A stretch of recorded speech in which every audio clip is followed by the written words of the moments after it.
ठीक है। टॉपिक का नाम है आधारभूत संरचना का विकास। ये टॉपिक लिखा हुआ है, पांचवा चैप्टर है इकोनॉमिक सर्वे का। सिलेबस में क्या लिखा हुआ है? आधारभूत संरचना एवं संसाधन। अब वो क्या करेगा, जब भी कोई पेपर सेटर होगा वो पेपर को सेट करेगा तो वो ये चीज मैच करेगा, ये टॉपिक कहाँ मैच हो रहा है। तो डायरेक्ट लाइन देखो मैच हो रही है, आप खुद देख लो। और उसने मतलब यहाँ से खूब क्वेश्चन बनाए हैं, पहले भी 23 में भी 21 में भी, और इस बार भी बनाएगा। कम से कम 4 या 5 क्वेश्चन आएंगे डायरेक्ट इनडायरेक्ट में। देखो ये क्वेश्चन आए हुए हैं, मैं पहले आपको दिखा देता हूँ। ये क्वेश्चन कहीं पर भी लिंक हो सकते हैं, ऐसा कुछ नहीं जैसे कोई एनवायरमेंट में कोई लिंक हो जाएगा, कोई साइंस में हो जाएगा। वो वापस मतलब डबल जगह भी आ सकते हैं। जैसे देखो, ये साइंस का क्वेश्चन है, लेकिन इस चैप्टर को पढ़ने के बाद में भी कोई बंदा इस क्वेश्चन को सही कर सकता था। ठीक। किस एजेंसी को पीएम कुसुम योजना कंपोनेंट ए के क्रियान्वयन के लिए जिम्मेदारी दी गई थी 0.5 मेगावाट से? ये डायरेक्ट क्वेश्चन इस चैप्टर से था। राजस्थान राज्य राजमार्ग विकास कार्यक्रम, ये वैसे बेसिकली क्वेश्चन इस चैप्टर से था। वैसे लगेगा ये 10वें चैप्टर का है, लेकिन क्वेश्चन यहाँ से आया था। ये दोनों जगह मान सकते हो कहीं पर भी, क्योंकि आधारभूत संरचना लिखा हुआ है। आधारभूत के अंदर ऊर्जा भी आएगी, सड़क आएगा, रेलवे आएगा, और ये डाक संचार वगैरह भी आएगा। काली सिंध ये ताप वाला है ना, ये वैसे ज्योग्राफी का है, लेकिन ये क्या है, ये कुछ ऐसे बिजली स्टेशन वगैरह है जो न्यूज में रहते हैं, जो इसमें है लिस्ट दी हुई। तो आपको पता होना चाहिए कहाँ है। नॉर्मल सा क्वेश्चन था। ऊर्जा संरक्षण दिवस पहले वाले इको सर्वे में देखोगे तो ये डायरेक्ट लिखा हुआ है 14 दिसंबर, देख लेना, आप मिल जाएगा। ऊर्जा नीति डायरेक्ट लिखी हुई है इको सर्वे में, 2021 वाले में आप देखोगे तो मिल जाएगा, 2019 में आई थी। ग्रीन एनर्जी कॉरिडोर उस वाले इको सर्वे में था। सौर वेधशाला, ये क्वेश्चन 23 में 18 में भी आया था और 21 में भी आया था। कुसुम योजना बालोजी गांव से स्टार्ट हुई थी, ये भी सेप्टर से था। उसके अलावा ये 18 के क्वेश्चन है। कोई वापस कोई पूछ लिया कि भाई कहाँ पर मैक्सिमम ताप विद्युत परियोजना वाला है, तो वो बताना था। इसमें सौर वेधशाला वाला क्वेश्चन आ गया, और कितना लक्ष्य हासिल करना है, ये इंडिया वाले से लिंक करके आ गया था। ठीक। ऐसे करके यहाँ से डायरेक्ट और इनडायरेक्ट वे में 3 या 4 क्वेश्चन आराम से आते हैं। ठीक है ना। एनर्जी टॉपिक इंपॉर्टेंट है, आरपीसी का फेवरेट टॉपिक है एनर्जी, ऊर्जा। मेंस में भी आता है, पीटी में भी आता है। टॉपिक के स्टार्टिंग में क्या लिखा हुआ है? आधारभूत संरचना। इसको पढ़ना नहीं है, है ना। नॉर्मल चीज लिखी हुई, भाई क्या होती है आधारभूत संरचना, क्या क्या चीज में शामिल होगी, जो मैंने बता दिया आपको, है ना। रेलवे होगा, सड़क होगा, ऊर्जा होगा, संचार वगैरह होगा। ठीक। ऊर्जा, ये अर्थव्यवस्था की रीढ़ कहलाती है। ठीक है। ऊर्जा उत्पादन के लिए कौन कौन से माध्यम है, वो सारे लिखे हुए हैं यहाँ पर। तापीय संयंत्र, जल विद्युत परियोजना, पवन ऊर्जा, बायोमास कैप्टिव ऊर्जा संयंत्र, ये सारे लिखे हुए हैं, आप पढ़ लेना। वैसे ज्यादा कुछ यहाँ पर क्वेश्चन बनने का चांस नहीं है।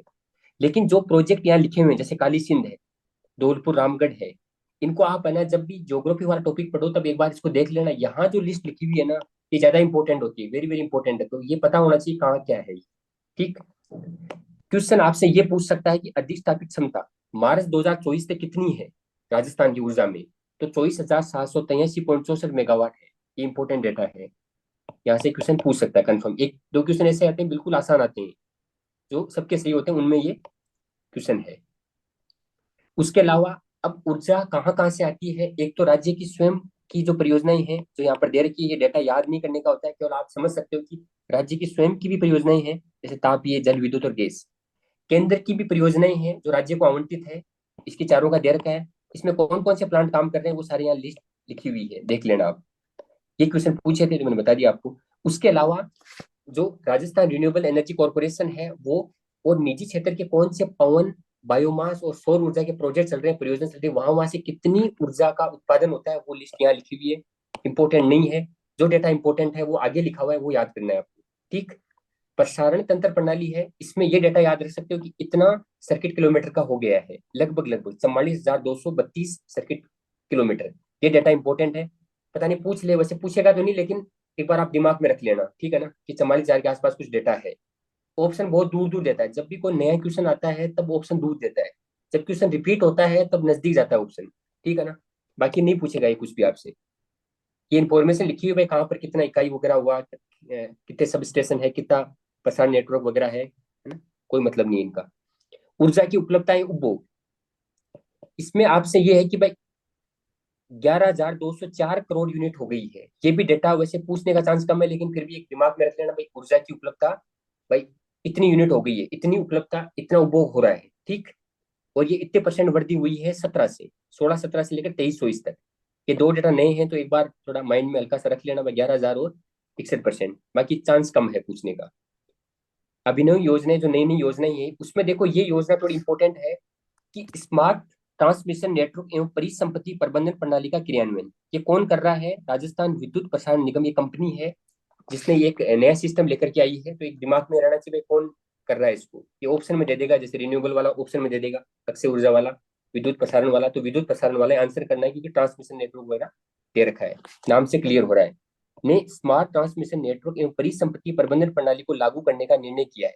इनके अंतर्गत राजस्थान में प्रसारण तंत्र की निगरानी नियंत्रण संभव होने के साथ साथ ही ग्रिड की उपलब्धता सुनिश्चित करने और रिएक्टिव पावर या प्रबंधन हेतु आकलन किया जा सकता है।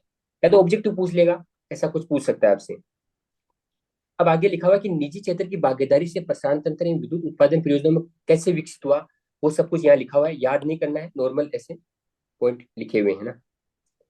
ये पॉइंट इंपॉर्टेंट है ग्रामीण विद्युतीकरण वाला, कि 43,965 गांवों का विद्युतीकरण किया जा चुका है मार्च 2024 तक। तो ये डेटा डायरेक्ट पूछ सकता है आपसे, एक मोटा मोटी पता होना चाहिए, 43,900 के आसपास कुछ डेटा है।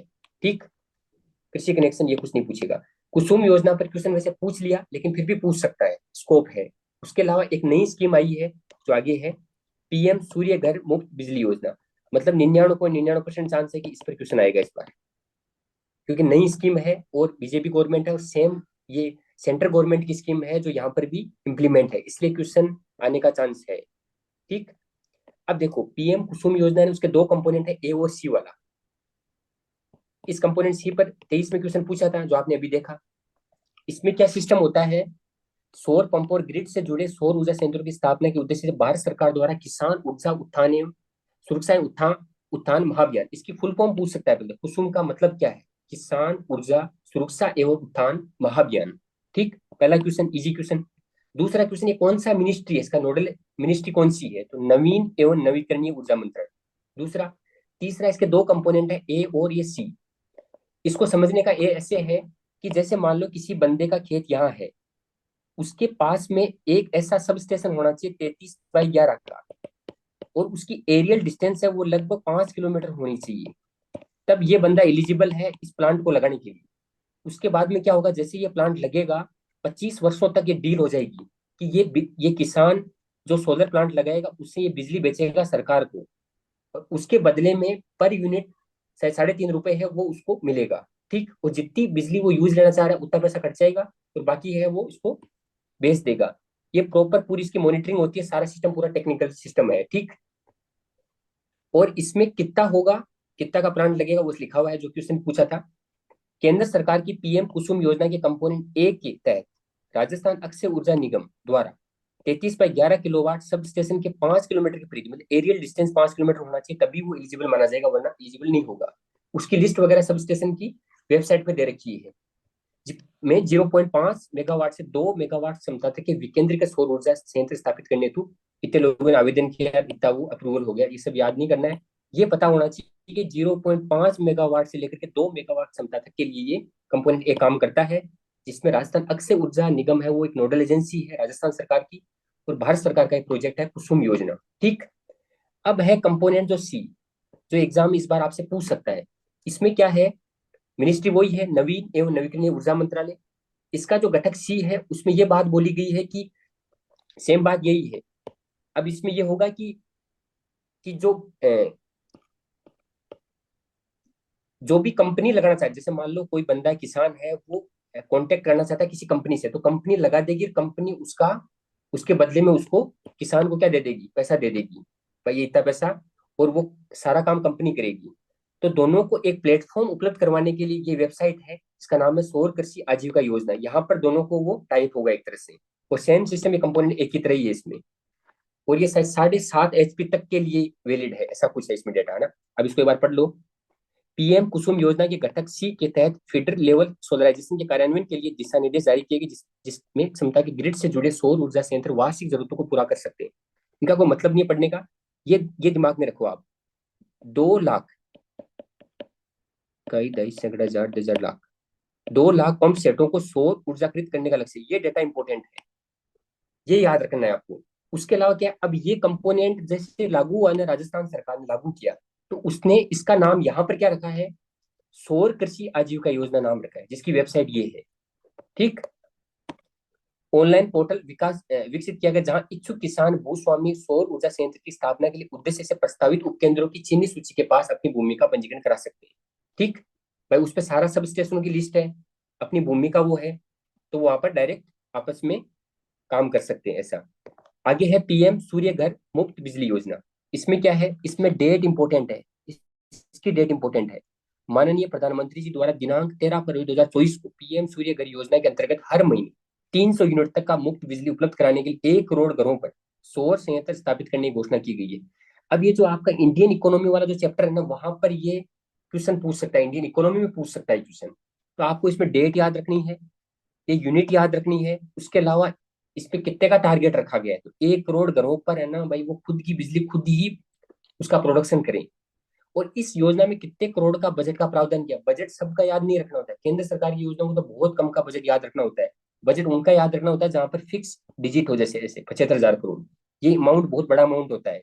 इस योजना हेतु 75,000 करोड़ बजट का प्रावधान किया गया, ये इंपॉर्टेंट है, याद रखना ये सारे डेटा। योजना का लाभ लेने तो आवेदक पंजीकरण यहाँ करवाएगा। और पीएम सूर्य घर मुफ्त बिजली योजना के माध्यम से अधिकतम 78,000 का अनुदान प्रदान किया जा रहा है, ये इंपॉर्टेंट है, 3 किलोवाट या उससे अधिक। और ये डेटा सूर्य घर योजना के तहत राजस्थान सरकार ने 5 लाख घरों में सौर रूफ टॉप संयंत्र लगाने का लक्ष्य निर्धारित किया है। ये डेटा अपने लिए इंपॉर्टेंट है, राजस्थान की 5 लाख वाला, जिसके तहत ये 3,000 उपभोक्ता और 15 मेगावाट सोलर रूफ टॉप संयंत्र स्थापित किए जा चुके हैं। ये डेटा भी इंपॉर्टेंट है, कारण ये है कि एग्जैक्ट लिखा हुआ है 3,000 उपभोक्ता और 15 मेगावाट। यहाँ से क्वेश्चन आने का मतलब 99% चांस है, याद रखना इसको। बाद में है मुख्यमंत्री निःशुल्क बिजली योजना। इसके देखो दो पार्ट हो गए, एक तो है कृषि के लिए और एक है घरेलू वाले के लिए। कृषि वाले में क्या है, पहले एक स्कीम आई थी 17 जुलाई शायद 2021 को आई थी, मुख्यमंत्री किसान मित्र ऊर्जा योजना, उसको इसमें मर्ज कर दिया एक तरह से। के अंतर्गत कृषि उपभोक्ता को 1,000 रुपए प्रति माह दिए जाते थे और साल के 12,000 रुपए एक तरह से अधिकतम। लेकिन वित्त वर्ष 2023-24 में बजट घोषणा में इस योजना को मुख्यमंत्री निःशुल्क बिजली योजना के साथ मिला दिया गया। अब क्या बोला गया कि अगर शुरुआत की जो 2,000 यूनिट होंगी तब तो आपको कृषि अनुदान के तहत सारी बिजली मुफ्त मिलेगी, लेकिन 2,000 के बाद में ही अगर आपकी ज्यादा बिल है तो आपको प्रति माह 1,000 रुपए सब्सिडी के तौर पे दिए जाएंगे। अगर 2,000 से ज्यादा यूनिट है, ये लिखा हुआ है, यदि प्रति माह विद्युत उपभोग 2,000 यूनिट से अधिक है तो पुरानी योजना मुख्यमंत्री किसान मित्र ऊर्जा योजना के तहत उस माह विशेष 1,000 रुपए प्रति माह सब्सिडी प्रदान की जाएगी। अब इसमें याद क्या रखना है, 1,000, 12,000, 2,000 यूनिट मुफ्त, योजना का नाम।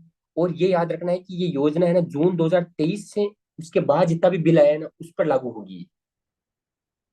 ये सारे फैक्ट याद रखने हैं, ये क्वेश्चन इंपॉर्टेंट है, ये क्वेश्चन भी इंपॉर्टेंट है। इसमें क्या है, यहाँ पे घरेलू अनुदान का मैटर है। इस योजना के तहत 100 यूनिट तक मुफ्त मिलेगी, लेकिन अगर आपकी 200 यूनिट आ गई तो अगली 100 यूनिट पर जितने भी ये विद्युत शुल्क, फिक्स चार्ज और नगरीय उपकर है उनमें छूट दी जाएगी। लेकिन 200 से ऊपर आ गई यूनिट आपकी तो पहली 100 यूनिट पर ही आपको मुफ्त मिलेगी, बाद में कुछ नहीं मिलेगा, ये लिखा हुआ है। इसमें भी मेन जून 2023 के बाद जो बिल है उन पर ये लागू होगी। अक्षय ऊर्जा, इसमें क्या लिखा हुआ है, ये कंपनी काम करती है राजस्थान अक्षय ऊर्जा निगम लिमिटेड। इसके बारे में आप ज्योग्राफी और टॉपिक में और देख लेना। जो क्या करती है, गैर पारंपरिक ऊर्जा स्रोतों से ऊर्जा उत्पादन के लिए इस मिनिस्ट्री की नोडल एजेंसी है राजस्थान में। और ऊर्जा दक्षता की बात करो, जब एफिशिएंसी की बात करो, तब ब्यूरो ऑफ एनर्जी एफिशिएंसी यहाँ पर राज्य नामित एजेंसी है। वो क्या करते हैं, एलईडी वगैरह बल्ब वगैरह इनके लिए काम करते, ताकि मतलब एनर्जी ज्यादा से ज्यादा यूज हो। सौर ऊर्जा उत्पादन, ये इंपॉर्टेंट है।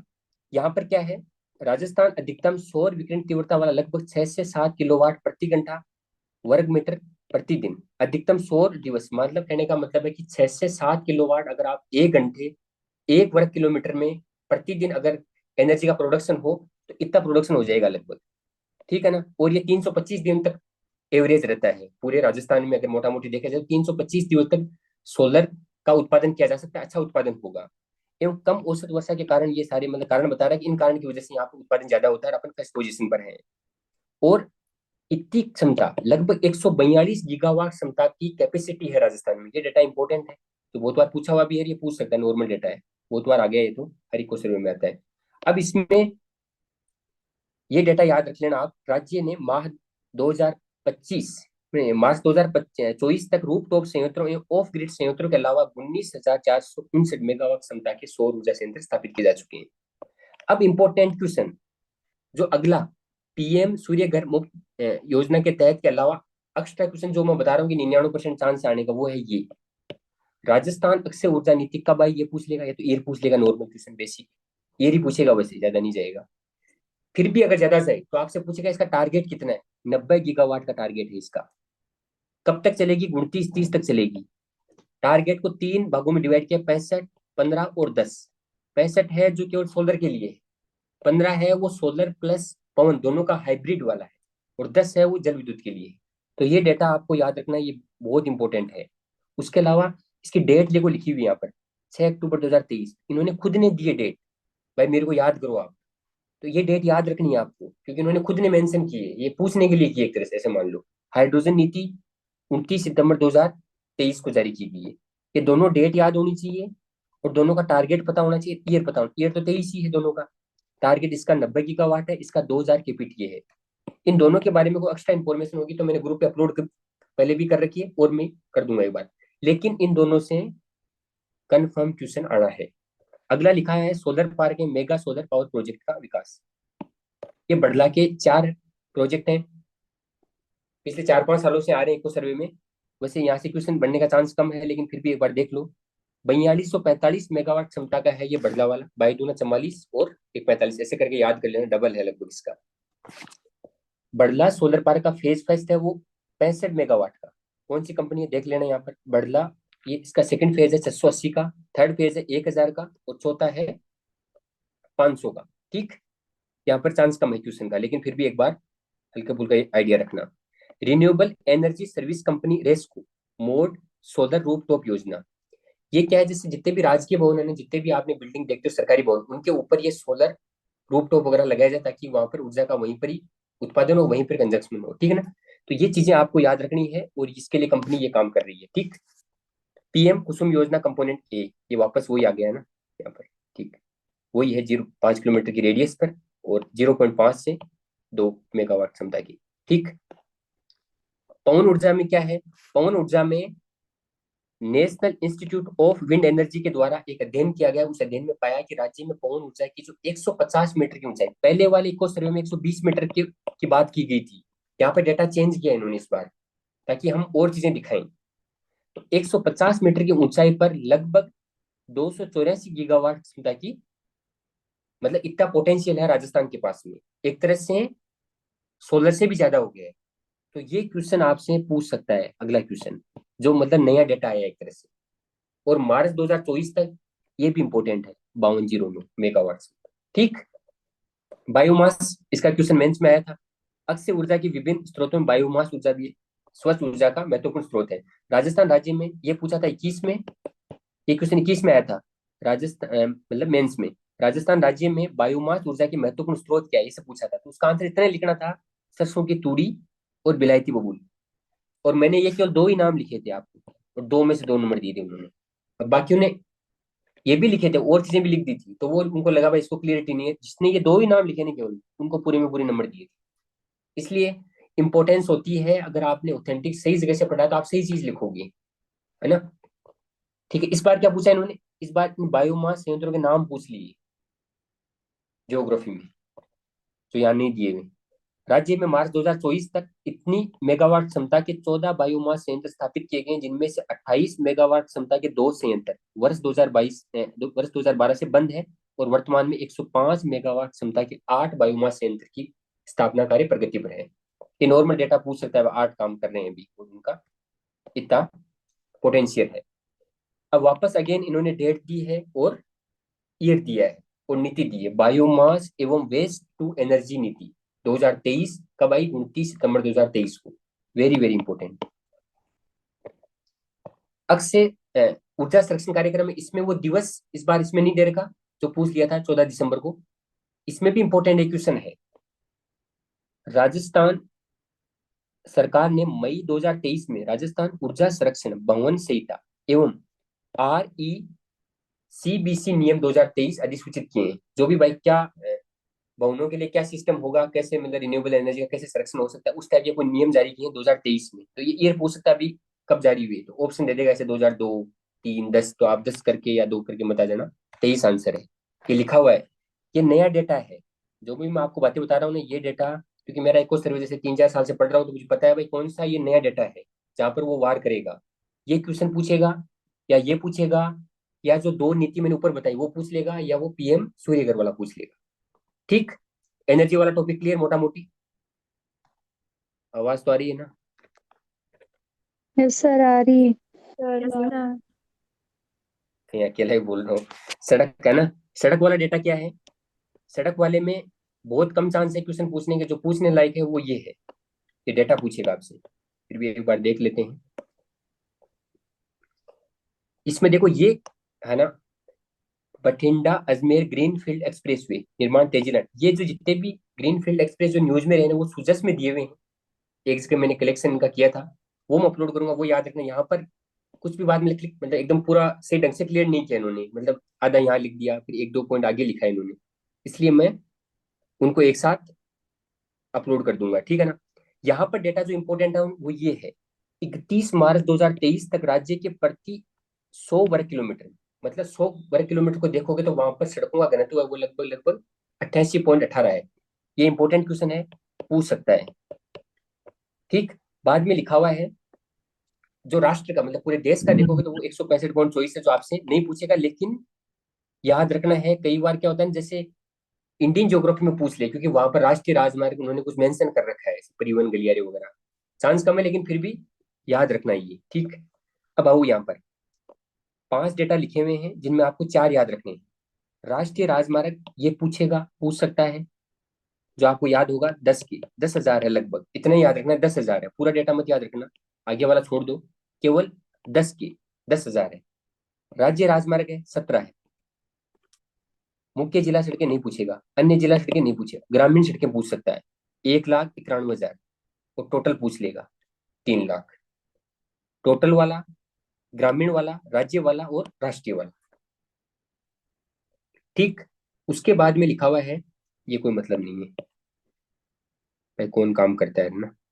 उसके बाद में अगला डेटा लिखा हुआ है, हाँ, प्रधानमंत्री ग्राम सड़क योजना थर्ड, अब इसका थर्ड फेज आ गया है, ऐसे ऑप्शन दे देगा कि अभी हाल ही में मतलब कौन सा आया, तो second, first, second, third, fourth, ऐसे ऑप्शन दे देगा। तो थर्ड फेज चल रहा है अभी इसका। बाकी जो डेटा होगा वो इंडियन इको के हिसाब से आएगा परिवहन में। अगला लिखा हुआ है प्रधानमंत्री जनमन योजना, वेरी वेरी इंपॉर्टेंट क्वेश्चन, नया नया फैक्ट आया है ये, पहले वाले इको सर्वे में ये नहीं है। जनमन योजना के तहत 12 जिले की सभी चिन्हित 38 बिना जुड़ी हुई बस्तियों के लिए 98.69 किलोमीटर लंबाई हेतु इतने करोड़ रुपए की लागत से नई सड़क के निर्माण के लिए ग्रामीण विकास मंत्रालय भारत सरकार द्वारा स्वीकृति जारी की गई है। अब इसमें आपसे क्वेश्चन ये पूछ सकता है, कौन सा मिनिस्ट्री किसके लिए, 12 जिले के लिए, शहरिया वगैरह वाला जिला है ना, इसलिए वहां के लिए स्टार्ट की गई है, ठीक है ना। ये क्वेश्चन इंपॉर्टेंट है, याद रखना, पूछ सकता है। ये क्वेश्चन या तो यहाँ आ जाएगा, या क्वेश्चन ये इंडियन इको में पूछ लेगा। इंडियन इको में वो योजना पूछता है जो इस इको सर्वे में दे रखी है या ज्यादा न्यूज में रहती है। बाद में लिखा हुआ है राजस्थान राज्य राजमार्ग निवेश कार्यक्रम परियोजना 2, जो चैप्टर 10 में भी आया था, लेकिन फिर भी एक बार देख लो कि राजस्थान राज्य राजमार्ग निवेश कार्यक्रम, मैंने आपको याद कराया था कि अगर वी आ जाए, विकास का नाम आए ना, तभी आपको क्या करना है, वर्ल्ड बैंक करना है, बाकी एडीबी है ही, ठीक। ऑब्जेक्टिव क्या है, एक मिनट कोई पेज खुल रहा है। ऑब्जेक्टिव क्या है, वही सड़कों का निर्माण करना, सड़कों के बारे में मतलब थोड़ा सा वो करना, ठीक। अब इसमें जितनी भी चीजें, वो 13 परियोजना दे रखी है, चैप्टर 10 में 13 परियोजना देखी है, उनको 13 को 13 को याद करना, उस पर 2 अलग से ऐड हुई है, जो इस बार की इको सर्वे में ऐड हुई है, मैंने हाईलाइट कर रखी है अलग से, वो दोनों याद रखनी है, ठीक है ना। बाकी चांस कम है पूछने का, वो 2 पर ज्यादा चांस है पूछने का, जो जैव विविधता से रिलेटेड है, ठीक। यातायात दक्षता सुधार, सुरक्षा को सुधार करना, ये सब लिखा हुआ, ये इंपॉर्टेंट नहीं है। अगला देखो, निवेश कार्यक्रम परियोजना थर्ड, चाहे 2 आए चाहे थर्ड आए, है ना, सब में एडीबी है। ये इतना ही पूछेगा कि वित्त पोषित कौन कर रहा है, उद्देश्य आपको बताइए, ठीक, छोड़ो इसको। ये देखो राजमार्ग विकास आ जाए, वी आ जाए तो वर्ल्ड बैंक कर दे, उद्देश्य आपको पता ही है, नॉर्मल है, याद हो जाएगा। ये ग्रीनफील्ड एक्सप्रेस यहाँ पर भी दे रखा है, इसमें देखो यहाँ पर लंबाई दी हुई है, ये आपको याद रखना है, क्योंकि ये टॉपिक राष्ट्रीय राजमार्ग वर्ड है ना, इंडियन ज्योग्राफी में वर्ड यूज कर रखा है। तो यहाँ पर एक संभावना है कि दिल्ली वडोदरा जो ग्रीनफील्ड एक्सप्रेस वे है उसकी लंबाई पूछ सकता है, तो 376 किलोमीटर है, ऐसा कुछ करके फैक्ट। ये एक और आ गया, Sangaria Sanchore Santhalpur greenfield expressway, उसकी लंबाई है 637। ये मैं एक साथ अपलोड कर दूंगा, जो न्यूज में रहे हैं ज्यादातर, तीन चार ही है ना। परिवहन आगे वाले में है, सड़क सुरक्षा नीति के सिद्धांतों के अनुरूप सड़क दुर्घटनाओं में कमी लाने के उद्देश्य से आगामी 10 वर्षों का विस्तृत कार्य योजना का ड्राफ्ट तैयार किया गया है। ये इंपॉर्टेंट नहीं है, ये इंपॉर्टेंट है, इसको याद रखना। राज्य सड़क परिवहन उपक्रमों के संघ के 64वें वार्षिक सम्मेलन में राजस्थान राज्य पथ परिवहन निगम को राष्ट्रीय सार्वजनिक बस परिवहन उत्कृष्टता पुरस्कार 2022-23 प्राप्त हुआ है। हाँ ये तो प्राप्त हुआ है, सही बात है ऐसे, ठीक। एक ये इंपॉर्टेंट है कि प्रदेश के 60 से लेकर के 80 वर्ष तक की आयु के वरिष्ठ नागरिकों को रियायती यात्रा सुविधा उपलब्ध करवाने के उद्देश्य से राज्य की सीमा में ही मिलेगा ये। रोडवेज बसों के किराए में वर्तमान में दी जा रही जो 30% की छूट है उसको बढ़ा करके 50% कर दिया गया है, और ये इस तारीख से लागू हो गई। तारीख इंपोर्टेंट नहीं है। अंतर्राष्ट्रीय महिला दिवस 8 मार्च, और ये परीक्षार्थियों के लिए निःशुल्क जॉब करते हैं, ठीक। उसके अलावा ये रक्षाबंधन पर ये मतलब नहीं है। रेलवे में देखो यहाँ पर एक डेटा गलत लिखा हुआ है। क्या लिखा हुआ है? राज्य में रेल मार्गों की लंबाई है 6019, ये याद करनी है। और ये बढ़ करके मार्च 2022 में कितनी हो गई है? 6046, ये याद रखनी है। ये वाला डेटा गलत क्या लिखा हुआ है यहाँ, लाइन गलत ये लिख दी इन्होंने कि राज्य में रेल मार्ग की लंबाई 68,000, जो भारत लिखना था, भारत में रेल मार्गों की लंबाई 68,000 है। और अखिल भारतीय मार्ग की लंबाई का कितना परसेंट है राजस्थान में? 8.8%। डाक या दूरसंचार में केवल ये यही डाटा इंपॉर्टेंट है कि कुल डाकघरों की संख्या कितनी? 11,049। और टेलीकॉम उपभोक्ताओं की संख्या है लगभग 6.7 करोड़, ठीक। आपदा प्रबंधन वाले में ये क्वेश्चन पूछ सकता है कि जो राज्य आपदा मोचन निधि है, उसमें जो पैसा आता है उसमें भारत सरकार का कितना रेशियो है? 75%, और राजस्थान सरकार का है 25%। बाकी लगभग योजनाओं में 60-40 आपको आंसर करना है। लगभग योजनाओं में जो दो चार योजनाएं हैं जिनमें रेशियो थोड़ा चेंज है, जैसे जल जीवन मिशन में 50-50 है, अटल भूजल योजना में वर्ल्ड बैंक का और भारत सरकार का 50-50 है, तो 23 में क्वेश्चन पूछा था। उसके अलावा एक ये सूखा संभावित कार्यक्रम है, उनमें कुछ डेटा चेंज है, ठीक है ना। बाकी लगभग में आपको अगर आंसर नहीं है तो 60-40 आप रिस्क ले सकते हो, ये देख लेना। वैसे चांस कम है क्योंकि इसका डेटा जो लास्ट वाले पेज है ना, सांख्यिकी की परिशिष्ट, वहां दे रखा है ना। फिर भी एक बार दिमाग में रखना, क्योंकि जो नए जिले हैं ना उनका जिक्र यहाँ आया है। देखो लिखा हुआ है, खरीफ संवत 2080 के अंतर्गत 13 जिलों, नाम लिखे हुए सबके, जिसमें नए वाले जिले हैं जैसे दूदू है ना, पालोत्रा, फलोदी, ऐसे नागौर जिलों के 48 तहसीलों के सूखा संभाव अभावग्रस्त घोषित कर अधिसूचना जारी की। तो ये डेटा कहीं पूछ ले, पता नहीं, तो थोड़ा सा एक बार आप दिमाग में रख लेना। ऐसा कुछ ऑप्शन है तो इसका मतलब ये वाला क्वेश्चन पूछा है उन्होंने यहाँ से, ठीक। और ये आपातकाल के लिए छोड़ो इसको। ये आपका चैप्टर 5 खत्म। और यहाँ से मतलब 99.99% चांस है कि लगभग लगभग 2 या 3 क्वेश्चन आएंगे आज वर्ड से, और एकदम सरफेस क्वेश्चन आएगा बिल्कुल ऊपर से।